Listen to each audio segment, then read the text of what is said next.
This is the G Podcast with your host, Tommy B. Hey, what's up, y'all? Welcome to episode 204. This is the G Podcast. Yes. We are back in the building, man. I'm Tommy B. And each week we do news, politics, pop culture, that piping hot tea from the one and only Tonya B. And Talib Shabazz is back, man, with this week's news. And among the topics, man, we'll talk about police, man, still behaving badly. Young man tased in handcuffs in Alabama, and it goes viral, not just to the U.S., but goes viral to the world. Tonya B has your tea. She'll give you some updates on what's going on with Puff. And I'll give you my review of the biographical film from Barack and Michelle Obama's new production company. It's on Netflix. It's called Rustin. So we'll dive into that. So let's go ahead and get it started with news from Syracuse, Mike. Mike, what you got, man? News team, assemble! It's time for the Week in News with Syracuse Mike. During a special session Tuesday, state legislators approved a new political map for Georgia. The vote along party lines. Lawmakers approved maps that will likely keep both the state Senate and the House under the control of Republicans, sending those maps to Governor Brian Kemp for his signature. Democrats called the plan for the new state map sinister, saying it did not do enough to enhance black opportunities in the 10 districts found to be illegal.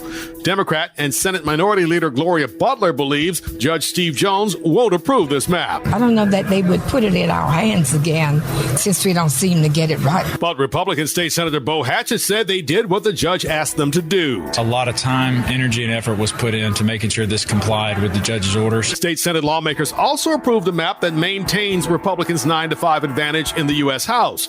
By the way, several Democrats believe a special master will eventually be brought in to draw the state's political map.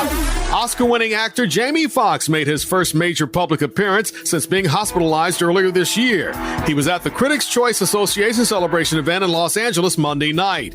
While he didn't give details about what was repeatedly referred to at the time as a medical complication, Foxx did admit that he couldn't walk and that now he has a new respect for life. At least 3 people were killed and 1 person was in critical condition as of last night after a shooting on the University of Nevada campus. This was the response on campus Wednesday after the incident. University Police Services President Adam Garcia. The entire Nevada system of higher education in Southern Nevada, campuses are all closed out of an abundance of caution. There is no threat to any other campus, but we are doing this out of an abundance of caution. Police said the gunman is also dead.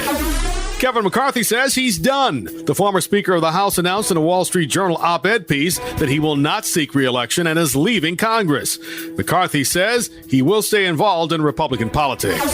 Sean Diddy Combs is facing yet another accusation of rape and sex trafficking in a new lawsuit filed this week. It's the 4th legal action against him.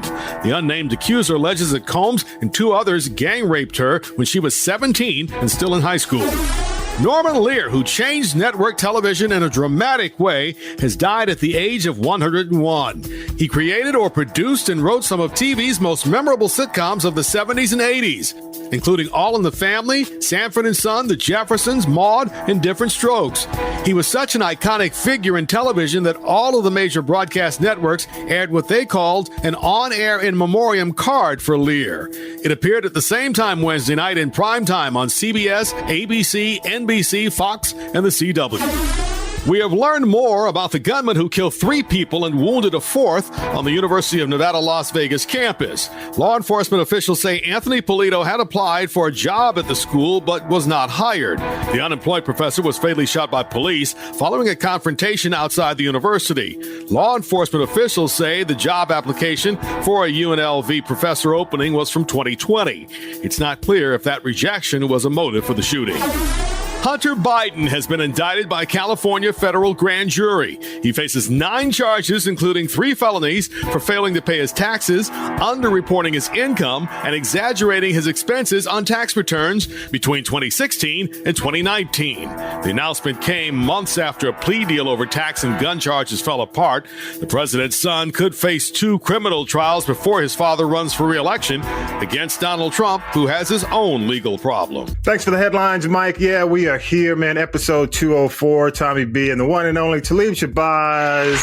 Hey, yes. what's happening? what it is to leave, man. Glad to be back, brother. Glad to be back. Thank you, man. It's the holiday season. I love the holidays, man. I know a lot of people kind of hem and haw sometimes about the holidays, but I guess it was the way I grew up in the ATL, man. I mean, it was, I'm just used to the festivities and throwing back to the pink pig and the top of riches. It's the lighting the tree. Yeah. Oh yeah, part of the culture for me, man. I gotta have it. Indeed.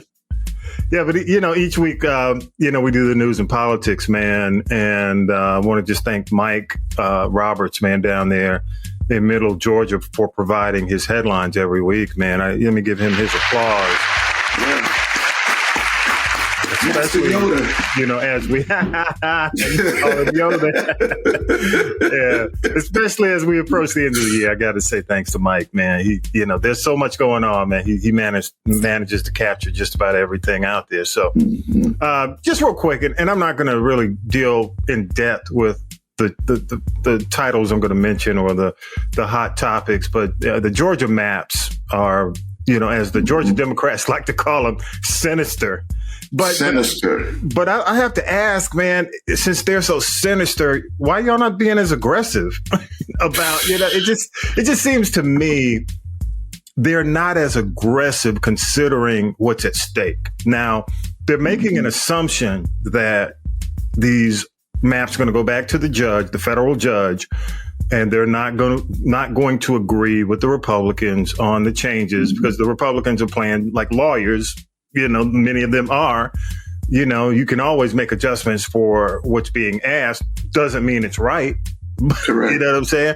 So when they go back, they're making an assumption that the judge will disagree and actually assign a special master. That's right. And take them out of the mix. But what if that doesn't happen? And the judge says, okay, cool. Because what I'm seeing, Talib, is Gwinnett County is going to get screwed. Gwinnett. Oh, yes. The city of Gwinnett, all that area is going to get screwed. Mm-hmm. But any quick thoughts on that you have in this process, man? Really, just the fact that the Democrats once again are very milquetoast in terms of their response. If we know that certain things are not going to look good for us, I just don't. And I say us, and I use the term us very loosely.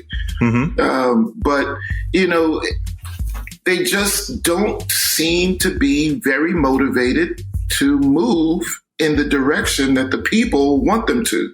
Yeah. And I really don't understand why at this point, with so much at stake, the majority right now is like 9-5. Yeah. In terms of Republicans to Democrats here in Georgia for the House of Representatives.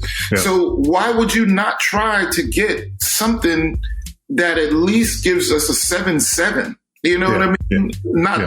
If not the majority. So I really, again, I'm not really, I don't identify with Democrats. I identify as more of an independent. With the people. Right. Yeah. I mean, exactly. So it's tough. It's tough too, because as I watched the news this week and I watched the coverage of this, because I come from Texas. I mean, well, not from, but I spent 7 years out in Texas, in Dallas. And for my friends from Dallas and Fort Worth, and he spent I think he did some jail time. John Wiley Price was one of the guys out there, and he was more, the city of Dallas. But that dude made noise. I mean, when stuff didn't go right, even if he couldn't get anybody else to go protest, he's out there with biker shorts. And a tank top, you know what I'm saying? Walking around with a picket sign, you know what I'm saying? And it's just like, the civility sometimes, it's good to be civil. I agree. Yes. But sometimes you just gotta let them know, Right. And this is not one of those times to be passive, but we'll see how it works out. Hopefully, maybe they know something we don't. Right. So hopefully they know something we don't. So we'll see. Jamie Foxx, real quick, and I know Tonya B is going to talk about this, but good to see him back walking, talking. Yes. And definitely more respectful for life at this point. For sure. Another mass shooting, this time UNLV, disgruntled applicant. And as long as you know who's in office. Well, as long as you know who has the House and the Senate, nothing's going to happen. There's nothing that's going to change. No. You know, and it's funny at least because I used to. We have the Senate. Yeah, I mean, Dems have the Senate, not we. Excuse me, Talib. But you know, man, I used to live right up the street from UNLV. Wow. Right there on Maryland Avenue. And to know that, and, you know, just like most colleges, you know, UNLV is right smack in the middle of a residential neighborhood. So just to know that on campus, which is, you know, two blocks basically from the Strip, you know, that there's an active shooter on site.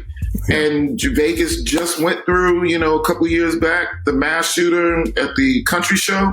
Yes. I mean, you know, this is, come on, guys. Can we use just a little bit of common sense? I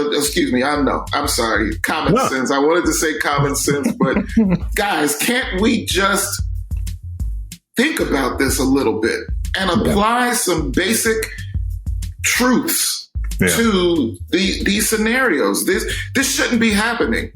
You know, I'm getting tired of reporting about mass shootings. You think? I mean, as long as I've been doing this podcast, we've had to do, unfortunately, almost one a month.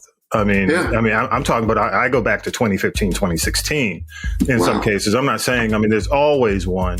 And keep in mind, you know, that when it comes down to this particular mass shooting, there was a bill apparently that was attempted to pass even this week that was turned. And I thought it was a good bill because it was more of an assault weapons ban. Okay. And I thought it was fair, very liberal in terms of giving gun owners the opportunity to protect themselves. But I'll tell you, Talib, you know, this is not about hunting or sport or even protection. You know, I really think this is about a lot of these survivalists, a lot of these, you know, the 1776 type people with that mentality. They're preparing for war. Yeah, the militia groups. Militia groups. You know, I think it has more to do. It's funny because I'm watching Fargo, right? Because I love Fargo on show, FX. That is a really good show. This year they're dealing with this, right? Okay. So you know, she goes. Well, I'm not going to go into the scenario. You can watch it if you want. But part of one of the scenes is them going into a gun store to buy guns, and there's a waiting period. And, you know, she's going in there, this little petite white lady asking for these guns that look like elephant guns. You know what I mean? She knew every aspect of it. So I'm just saying this survivalist mentality is out there. The militia group mentality. I think they're doing it for these militia groups. I mean, it has nothing to do with sport. It has nothing to do with gun enthusiasts. This is all about the militia groups preparing for takeover. More so than what I really do think that that's what it's all about. Yeah. You know, Second Amendment. No, this is about militia. I'm not gonna disagree. I'm not gonna disagree at all. I mean, that's like just I me. said, if you disagree, y'all feel free to go to castropolis.net. Hit the people poll. Right. And just a couple of more quick things, and then, you know, I do want to ask you about this tasing, because, you know, Atlanta's going through the tasing situation. Fortunately, this young man in Alabama, you know, is still around to talk about it. Right. But Kevin McCarthy's done at the end of the year. Diddy has a fourth situation against him. Norman Lear dead at 101. Lived a man. If only I can only hope to hit 100 plus. Right. And then Hunter Biden, 9 charges in California. Here we go again. And his trials tend to be, or look like they're going to be, before the 2024 election. So that's going to be interesting. That's going to be interesting.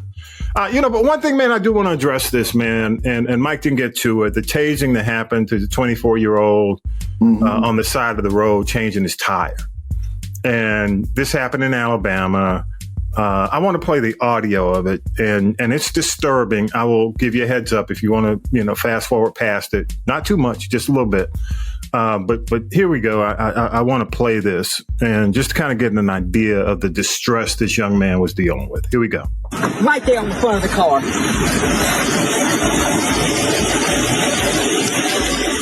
Stay.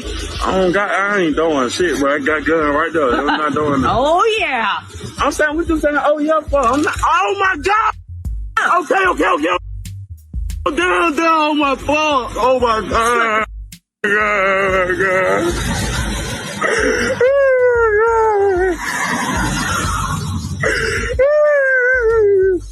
You want it again? No, man. You was big and bad. Shut your She should have been fired on the spot. I mean, on the spot. Unfortunately, the video was a third-party video, and of course, I mean, and I don't go to the U.S. news. I look at the UK because it's an international story. So I step out of the country when I look, because they give a broader perspective, on it versus trying to hide facts. The UK. So I looked at the Daily Mail in the UK.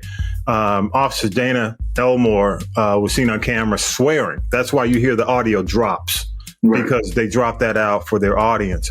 Swearing and tasing Micah Washington, 24-year-old, with a stun gun, while he was cuffed on December 2nd. So the guy's cuffed. He's on the car.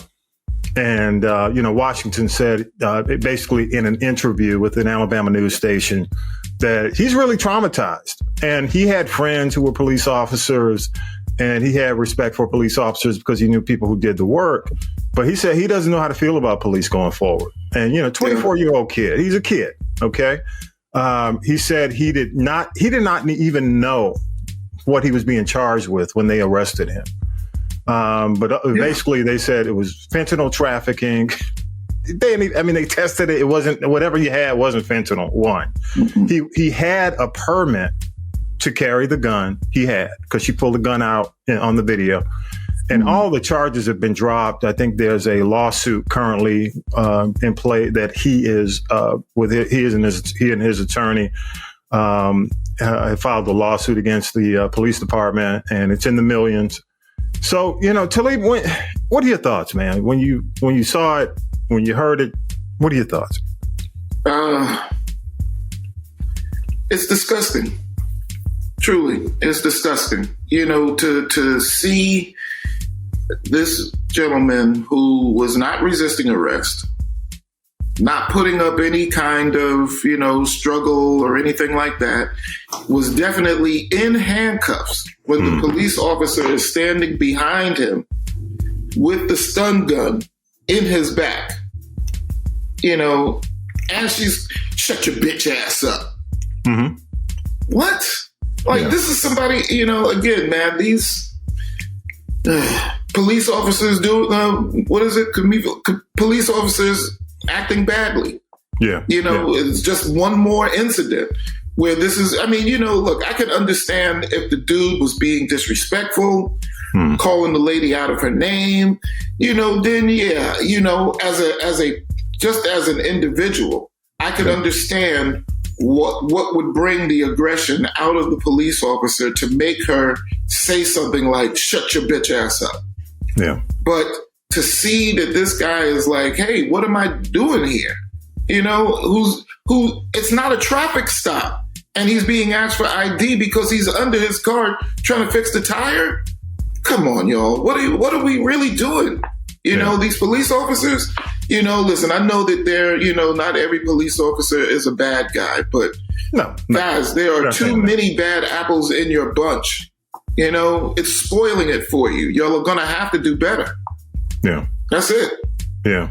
Yeah. I agree, man. I think, and I mentioned this one because the city of Atlanta is dealing with a situation where an elderly gentleman, he's, a church deacon, basically was pulled over, and he didn't want to comply because he disagreed. It was a traffic stop, basic traffic stop. He disagreed. There was I guess they were going to go ahead and arrest him, and the tow truck was there. The tow truck driver got involved and basically held him down while they tased him. And this gentleman, if you're not familiar with the story, you can take a look it up. He died.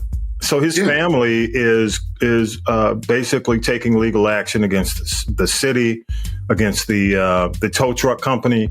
Needs to. And the tow truck the driver was on camera bragging about the fact that it was almost like a George Floyd situation. He had his foot, his knee, his leg on the guy's, this elderly, what is it, 62, 63? I was elderly, but he's up there.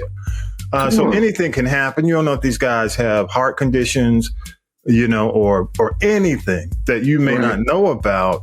It was just, the video's out there, and my point is, this hurts when you take a look at the fact that we don't have a George Floyd policing bill currently. Mm-hmm. So if the Democrats are like, why is it that black support is waning? This is why. Yeah. Come on. Y'all aren't doing anything about these problems. Yeah. This is everybody. Go ahead. Yeah, but go ahead. For real. It's a total disregard for life. Mm-hmm. And for somebody who is there to protect and serve, you expect better. Yeah. So when I look at the fact that these videos are out there, they're high profile. Not only are they national, but they are international. You know what I'm saying? These are all over the world. So the world is looking at you. The world was looking at you post George Floyd. Yes. So when you ask, why is black support waning in the polls? This is why. Yeah. This is one of the reasons why, because I understand, hey, we're working on inflation. We're working on everything that can help the general public, that will also help you, black people, to understand that. But this is something specific to the community. And nobody's asking to do away with the police. That whole, what defund, that's not. We're not talking about that. We're not talking about that. We're just talking about doing something that will regulate behavior and hold them accountable. Required immunity. It's not working. Giving them the opportunity to police themselves is not working. It ain't working. They can't, obviously they can't do it. No. So, just another scenario, man. I'd love everybody's thoughts or, listen, if you listen to the podcast. I get it. We have Officer Ronnie on the show. He comes on, we talk about the Fulton County Jail. I respect what those guys do, man. It's not an easy job because, we out there in the streets, man, there's some knuckleheads. I mean, some folks just need to go. They need to be, in order, that's just the way it is. But when you've got people like this, you're absolutely right to leave. They make it, one bad apple just makes the whole bunch horrible. Yeah. So, yeah. Hey, man, what you got, man? You got anything? Go ahead. I'll let you go. I got, one thing I did want to say too, I was reading a story that was talking about a Texas woman who was, because of the condition that she's finding herself in, she's pregnant, and they determined that the child is going to be born with, I forget what the disease is, but she got the special exception through the Texas law to get an abortion. And now the Attorney General of Texas is trying to put a kibosh on it, stating that, there has been no special exception proven. And his argument is that the judge who gave the exception is not a doctor. Yeah. So, it's just more hypocrisy. I think that, in a situation like this, that is the reason why exceptions were given was life-threatening. Yeah. It's shown that this is a 30-year-old Caucasian woman who, if she carries this child if she carries the fetus to full term, it will be jeopardizing her future fertility, as well as the disease that the child is suffering from is not going to live. That's the whole thing about this disorder. The child is not going to live. So why are we going back and forth still when the exception is clearly in the law? Yeah. It's just a hypocrisy. You got people who are trying to trying to institute these rules, or in this case, who were trying to say that the rules are not given by a medical professional, so we shouldn't accept them. But the abortion law was not given by medical professionals. They've taken the decision-making ability away from doctors. So that's I did want to talk about that earlier. Just look, guys, we got to do better. These are the people who you've put in place. Attorney General is not somebody who's just selected. Yeah. They run for office. They run for these positions. We got to get these folks out of there. Texas, man, it's almost like Handmaid's Tale.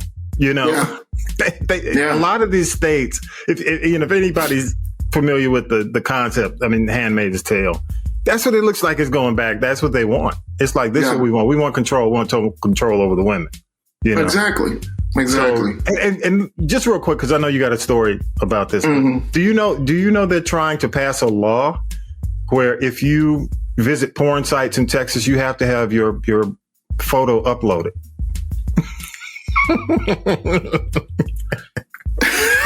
What? To a database, yes.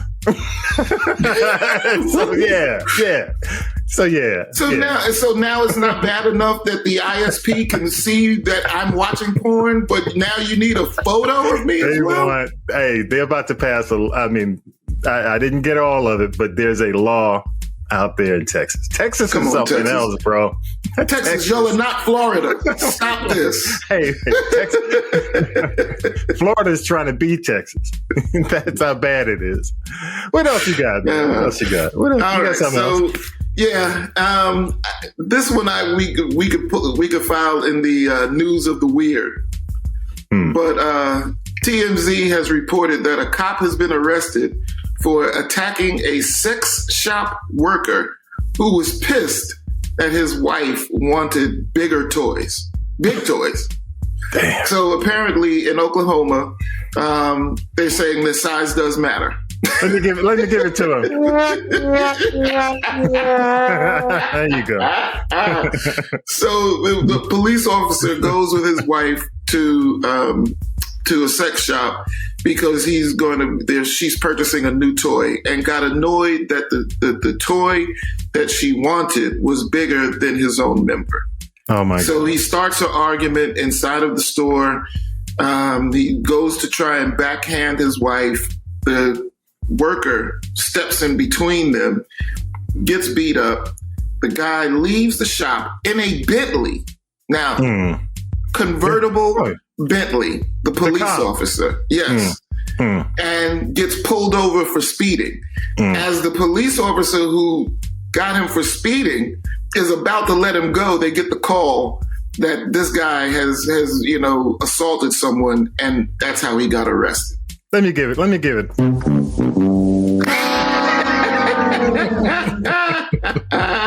So again, police behaving badly. Come on, y'all. This has got to stop. Man. Come on. That's your excuse? You want to say, hey, man, don't stop me. I'm a police officer.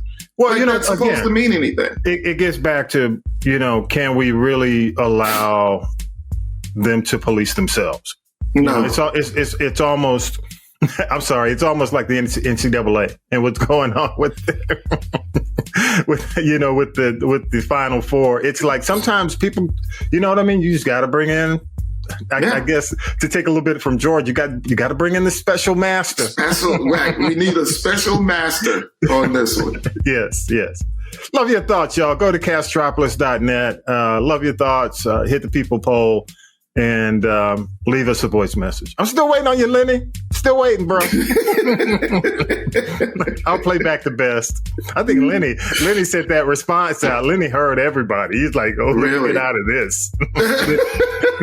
Right? Yes. Lenny Kravitz is Lenny Kravitz, yeah. What have I done?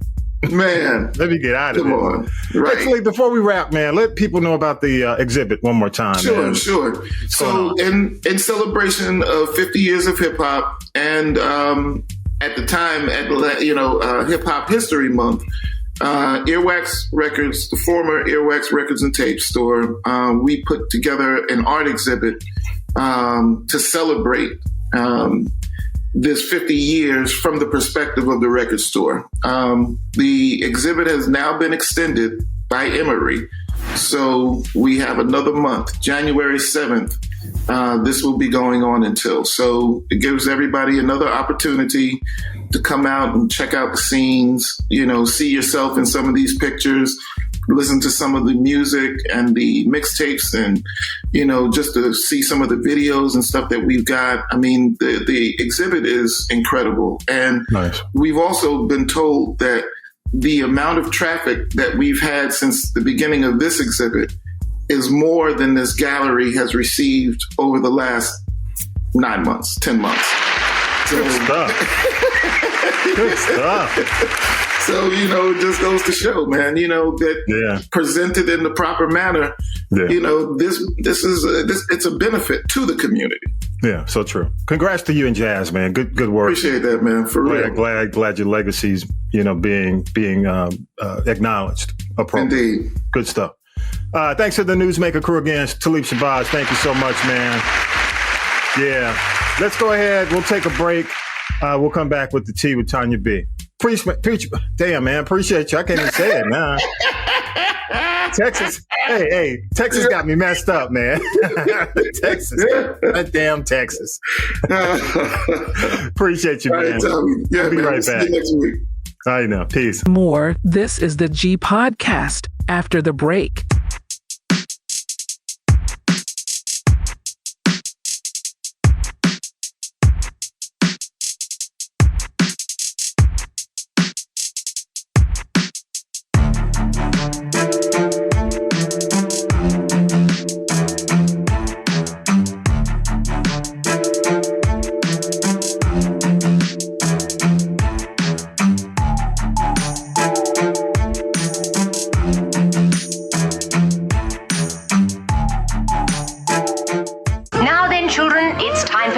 It's tea time, y'all. Sipping the tea with Tonya B. Yes, children. It's time for tea with your girl, Tonya B. This is how we do it. We're about to sip that GT right here inside. This is the G Podcast. Don't forget to like and subscribe and keep up with everything we got going on here. That's all I got to say. Let's just get right to it.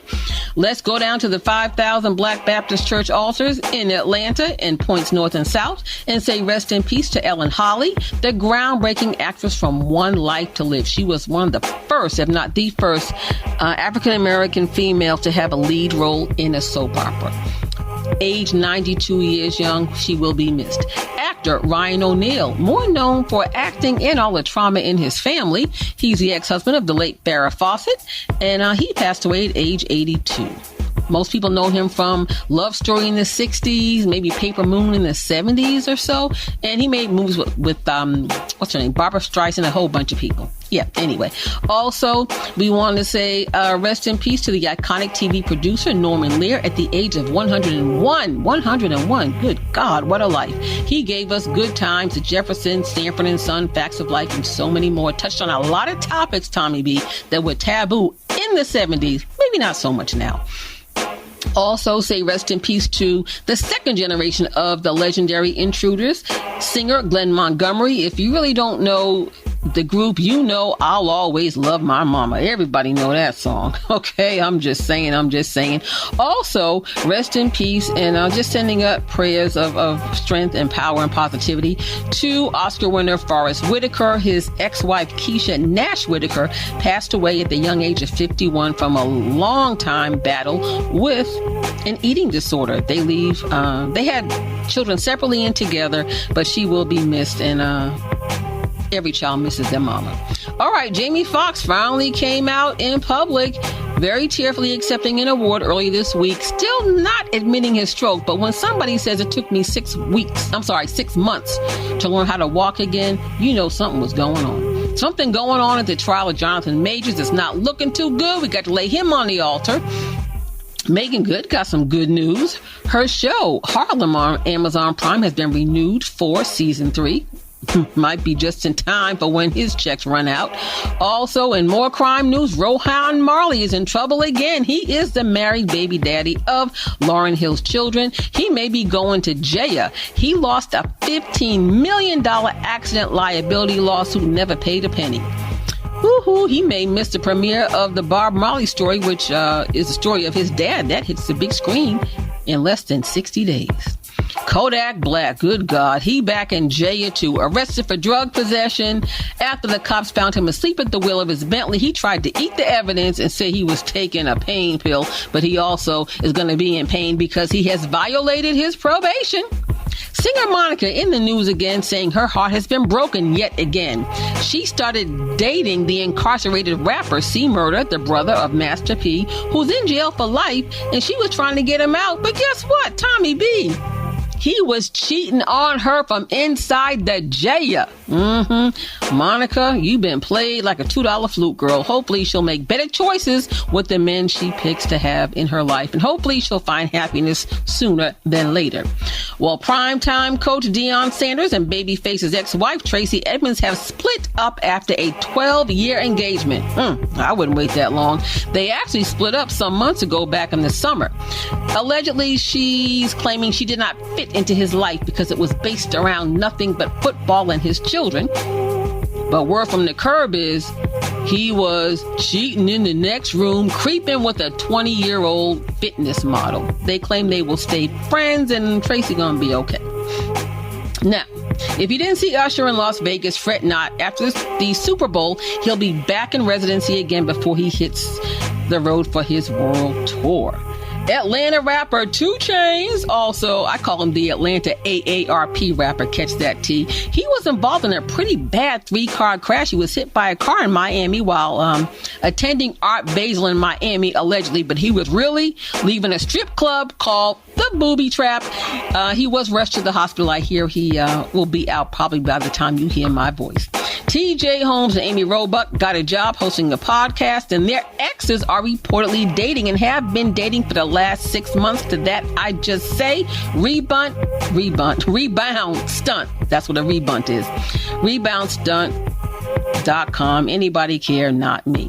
More allegations again this week against Sean Diddy Combs. I hear he's fled to London, England, where he's very depressed and on suicide watch by some friends who are concerned about him. Of course, he's denying any and all allegations. But when you have young girls who are under the age of legal consent, hello, R. Kelly. But let me say this to you, Tommy B. Do you remember, and I think we talked about this, and I remember because I was up there, when Wendy Williams started spilling Puffy's tea back in the 90s? He had the power back then to get her fired and run out of New York. But who's laughing now? I'm just saying. Terrence Howard is suing his former talent agency, creative artist agency, claiming he did not get the money he should have gotten as the lead actor in Empire. He produced some of the segments and he didn't get his money, and now he wants his coin. One thing I'm ready for in 2024 is the Luther Vandross documentary. It's already been screened at Sundance. The estate of the Vandross family of Luther and his best friends are involved in it. One of them is friend to, I guess, our podcast, Fonzie Thornton. Another producer, Jamie Foxx. So come January, you will hear a whole lot more about this. That's all I got. Ain't got no more, y'all. This is how we do it each and every Sunday. We sip the GT right here inside This Is the G Podcast. Don't forget to like and subscribe and rock with us. And don't forget the Birdwire is still on the Castropolis Podcast Network on demand. Go to castropolis.net and have a wonderful and safe week. Back to you, Tommy B. What you watching this week, Tommy B? We're diving into the powerful film Rustin, a biographical drama that tells the story of civil rights activist Bayard Rustin. Rustin boasts an incredible cast, including Coleman Domingo as the charismatic leader himself, Chris Rock as NAACP President Roy Wilkins, and Glenn Turman as A. Philip Randolph, and not just to name a few. It's produced by Barack Obama and Michelle Obama's Higher Ground Productions and directed by the very talented George Wolfe. And I was blown away by the film's performance. performances, especially like Chris Rock and Glenn Turman. They were very powerful in this film. Domingo delivers a whirlwind portrayal of Rustin, capturing his passion, intelligence, and the resilience. The film expertly navigates Rustin's challenges, highlighting his crucial role in organizing the historic March on Washington in 1963, which drew over 250,000 participants. Rustin does not shy away from the complexities of the lead character, nor does it avoid those within the civil rights movement, showcasing the different perspectives at times and the disagreements between various organizations. This nuanced approach added depth and realism to the story. Overall, Rustin is an essential watch for anyone interested in just a great story, history, social justice, and the power of nonviolent activism. It's a well-crafted film with outstanding performances that sheds light on an often overlooked figure who played a critical role in American history. Rustin is streaming on Netflix. Be sure to check it out. Let me know your thoughts. Go to the People poll at castropolis.net.